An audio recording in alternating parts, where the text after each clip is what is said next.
Welcome to the Environmental Justice Lab. I am your host, Dr. Leslie Joseph. Thank you so much for joining me. So it's May, and May is Mental Health Awareness Month. And so this month on the podcast, we're going to have a series of episodes that discusses the mental health implications of dealing with and experiencing environmental racism and injustice. So a lot of times when we talk about environmental racism, environmental injustice, these types of issues, we spend a lot of time talking about the physical health issues that come with dealing with environmental racism, right? We talk about cancer, we talk about heart disease, we talk about asthma, COPD, all these different kinds of issues that happen to you physically when you experience the weight of pollution caused by environmental racism. And we also like to talk about the social issues, things like education, things like employment, income inequality, these types of things, these issues that occur in these types of communities. But we do not spend enough time talking about the mental health issues associated with environmental racism. It is a real serious concern that we need to address and be aware of and ensure that we have resources to combat it. Just like we would ask for health care for our physical ailments, we need to get mental health care services for the mental illness directly caused by environmental racism. And so we're going to be talking about that all month long. That is what we're trying to do. So this episode will be an introduction, and then for the rest of the month, we're going to be talking in more and more detail about the mental health implications of environmental racism. So please stay tuned, enjoy those episodes. We're going to be talking about it. But before we do, I want to say one thing. This is very important. If you or anyone you know is experiencing a mental health crisis, or if you even think that you might be experiencing one, please reach out for help. There is nothing to be ashamed of. There is nothing to be ashamed of. Reach out to a friend, somebody you trust, and talk about it. If you don't know who to talk to, you can dial 988. It is an emergency crisis hotline. People are there 24 hours a day, 7 days a week, ready to talk, ready to help, ready to connect you to the right resources. Please do it. Please do it. You are too important and you are too valuable to be dealing with whatever mental health issues you're currently dealing with. If you're dealing with those things, the help is out there. It's available. Please go get it. We need you. We need whatever you've been gifted with. We need all that you are to be fully present and fully engaged in this world, because when you're not in it, it's different. So please get help if you need it. And if you know someone who needs it, help that person get connected to the right resources also. Please do it. This is the Environmental Justice Lab.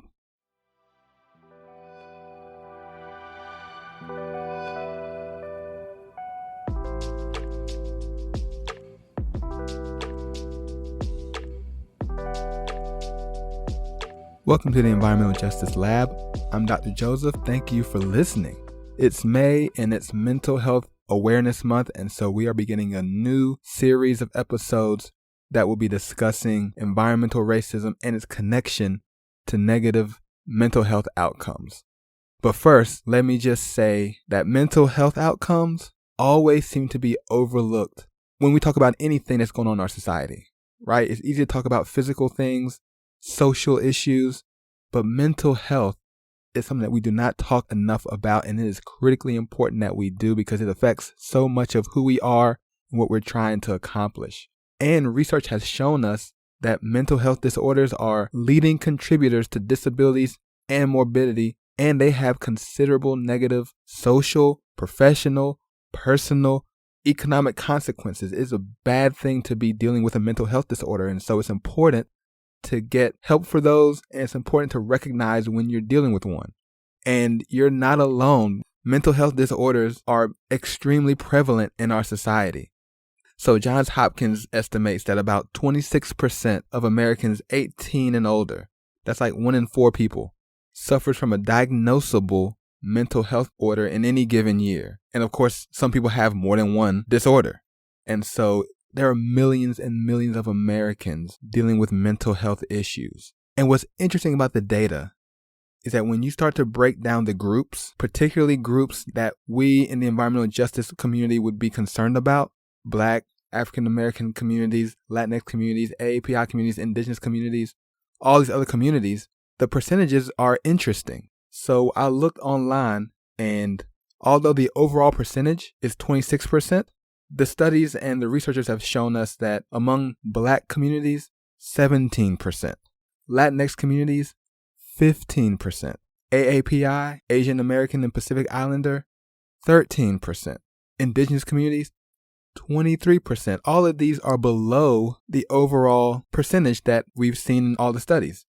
The only one that's higher, LGBTQ plus communities, 37%. So you might look at that and say, well, that's interesting. Even with all the stuff we're dealing with, all the issues that are being experienced in these communities, we have lower rates of mental illness than the general population. And if you believe that, you would be grossly misled by this data, because we all know that in our communities, mental health is grossly underreported. There are so many reasons why people will not go and speak to a mental health professional and discuss their symptoms, how they're feeling, and see if they have a diagnosable mental health disorder. There's so many reasons why it doesn't happen. Here's a few of them. So one that you might be more aware of than others is a mistrust of health professionals in general. Historically, Black Americans, indigenous populations have been mistreated by members of the medical establishment. Lots of studies, lots of gross violations of HIPAA laws and how they've been treated and how we've been viewed and how we're understood in terms of what we're experiencing has led to a lot of mistrust of medical professionals. And so as a result, you don't go to the doctor, you don't talk about these things, and nobody knows. That's a big reason why you would see this very low percentage of individuals in our communities, our various communities, not being diagnosed with a mental health disorder. There's cultural barriers, particularly if you're from another country or if you grew up a different way or if you're just different. Many doctors cannot relate or understand or communicate with other cultural patients, and so they have a hard time getting to what's going on with whatever they're experiencing. And there's also, along with that, a tendency to talk about physical issues, right? So we talk about how our arm hurts, my neck hurts, my back hurts, but we don't talk about how we feel.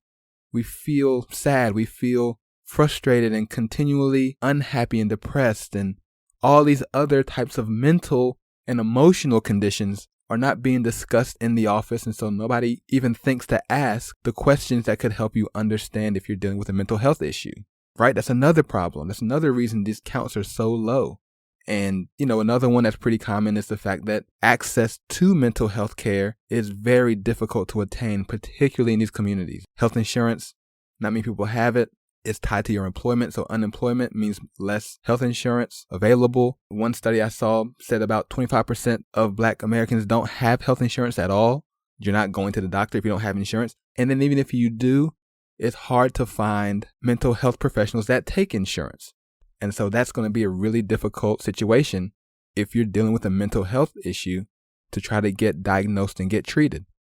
Another big one, particularly in the Black community, particularly in Latinx communities, and I'm sure in other communities as well, is a heavy reliance on family and your religious communities to help you through mental health issues instead of going to the doctor, to a mental health professional.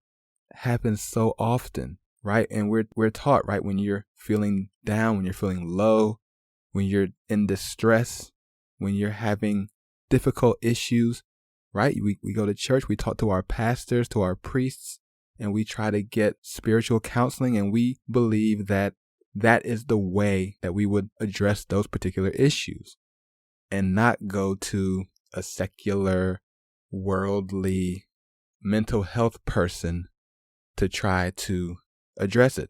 And look, let me just stop on that one. So, full disclosure, I am a Baptist minister at a very traditional Black church. Shout out to Temple Zion Baptist Church, Columbia, South Carolina. So I get the idea. I understand it, right? We preach and we teach. You trust God. You believe in Him. He is all you need. He's the one that supports you and lifts you up when you're feeling low. He's the one who comes by you, and when you're brokenhearted, He can bind up the wounds and He can heal you physically and emotionally and spiritually. I believe all of that. All of that is true. And I understand the impulse to simply say, okay, I'm going to go and see my pastor. I'm going to go and see my priest and talk to him about what I'm experiencing. and get help that way. I completely get it. And I pray all the time with people. I want to pray that you get healed. I pray that you get what you need, that God provides what is lacking. But there's a fundamental misunderstanding when it comes to the way that God operates. So for people who would say, I go to church instead of going to a counselor or a therapist, I would want to remind you of all the different ways that God operates in the world, right? So when you get sick physically, you go to a medical doctor, right? A physical illness, you go to a medical doctor and you get help. If some parts of your body are not functioning properly, you see a dentist, you see a podiatrist, you see a dermatologist for your skin, you see different types of people who have expertise in those areas. And so that's what you would do. And this goes for anybody, not just churchgoers. We all do the same thing. We want to go to the doctor to get help when we're hurting, right? When you get injured and you're trying to rehabilitate, you go to a physical therapist. They put you on a program and you get better, you get stronger, and you can begin to do the things you used to do before you were injured. So trust me when I tell you that God absolutely uses licensed counselors and mental health professionals when our minds aren't well. He does that. So if you're a person of faith, if you're a Christian or whatever, and you're listening to this and you're trying to convince yourself that church and your religious community is all that you need to deal with a mental health issue, then you're missing the reality that God has created mental health professionals to provide that healing for you and to let you experience all of that expertise to get well and to get better and to do what He's asked you to do as a part of His creation. So don't let anybody in church stigmatize you, belittle your faith. Oh, you don't have enough faith. You don't believe. Just trust God. Don't let people corner you like that and make you think that your desire to see someone in the office who is a licensed therapist is somehow undermining your true belief in God. This is not the case. We seek professional help, and there's nothing wrong with that. I had to say that because it's really something that bothers me when I hear about how people are foregoing mental health services and instead believing that their pastor will be enough to get them through a tremendous mental illness and mental health crisis. It's not the case. See a professional, please. Okay, so enough of that.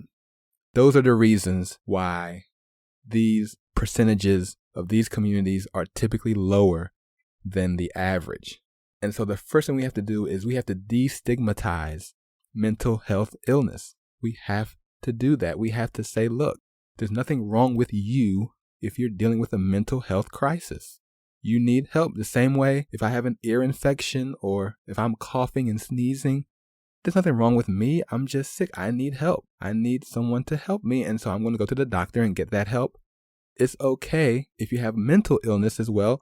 Go get the help. Go see what it is and see what you can do to address it. Listen, when you live in a community that's surrounded by toxicity, that is completely devoid of environmental protection, where there seems to be no assistance coming your way, that will cause mental illness, right? If you're feeling depressed, if you're feeling sad constantly, if you have extreme levels of anxiety, you feel like, you know what, there's something wrong with me. What's going on with me? It's not you. It could be the environment you live in. That environment could be directly responsible for how you're feeling and what your mental state is in the moment. And I know we want to be strong. We want to be resilient. That's the history of marginalized people in this country, to rise above and to be able to press through situations. But don't ignore the impact that these conditions have on you, because they're real and they're present and they're in front of you. It's a real thing. And so let's not believe that if we have some kind of mental issue or some kind of emotional distress, that there's something wrong with us internally, inherently. There's not. It could be the environment you live in, the air you're breathing, the water you're drinking, the death around you. All these things can contribute to significant mental health illness. It's a real problem. You know, you might not even connect the two between the physical environment and your mental health. But I think part of that reason is because there is a significant lack of research and understanding of how environmental racism affects your mental health. right? So other forms of racism we've seen research about. So we know that things like discrimination, microaggressions, being reminded of your inferiority in the workplace or in your neighborhood or in the society, we know that can affect your mental health. We know that, racial trauma can increase PTSD and depression in the community. We know that stress from dealing with racism and dealing with discrimination, we know over-policing, some of the institutional ways that racism shows itself, it can create stress hormones that continue to lead to bad mental health outcomes, along with the physical ones, right? Things like high blood pressure and heart disease. But you can also get mental health issues, things like anxiety and depression, diagnosable health conditions because of this discrimination. And so we know that it occurs frequently and often, and that if you're under a sustained amount of stress due to this discrimination and racism, you will see more mental health issues. And so we know that we've seen it, we've read about it, people have discussed it, and we know it, but we don't think about how environmental racism affects your mental health. We haven't talked about or read about or really dove into what that's like, right? So how does prolonged and sustained exposure to toxic air and water affect your mental health? Not physical, your mental health. How does that happen? How does seeing so much physical illness around you and so much death around you because of your toxic environment, how does that affect your mental health? What happens to the mental health of children, of young people who grow up in these toxic environments? We need to answer these questions. We need to understand these things, because it's not like other types of studies where there's a chemical, you can do a lab test to see what kind of physical issues come from that chemical. You can do it on animals. You can look at, hospital records and those kinds of research activities to understand the physical issues. But what about mental health? You can't run a mental health study in a lab with a bunch of animals. You got to get out on the ground. You have to talk to the community. You have to talk to the leadership out there. You have to get mental health professionals who understand mental health disorders, who can actually assess the population and understand what's happening within them, so we can actually do good and make sure we have a real holistic response to what they're experiencing. Because one thing we can't afford to do is neglect the mental health implications of living in these types of communities, these fenceline, frontline communities. We have to understand what those implications are. Because when we understand that, we can make sure that we provide the help that is truly needed. And it's our responsibility to extend mental health care as well as physical health care to these affected communities in these sacrifice zones, on the fence line communities, in the front line communities. We have to be able to do that. And so having an understanding, having more research and more data can help us see what we need to see as it relates to mental health and what's occurring in those communities. So this is going to be a good month, because we're talking about this all month long. We're talking about what's existing out there, people who've attempted to make the connection between environmental racism and negative mental health outcomes. We're going to be talking about just the mental anguish of living next to a facility, living next to a large polluting corridor. Even before the polluting starts, just knowing that it's there causes mental anguish. And so we're going to talk about that in episodes to come. We're going to talk about the direct connection between certain contaminants and mental illness, because there is a direct connection. The same way certain air pollutants cause cancer, certain pollutants cause mental illness. We're going to talk about that. There's some data, there's some research that shows that. There's so much to discuss. And so throughout this month, we're going to be talking about all of that. Environmental racism and mental health, that is what this month is going to be about as we recognize Mental Health Awareness Month. And I'm very excited about it. And that's our show. Thank you so much for listening to the Environmental Justice Lab, where we are for the people and for the planet. See you next time.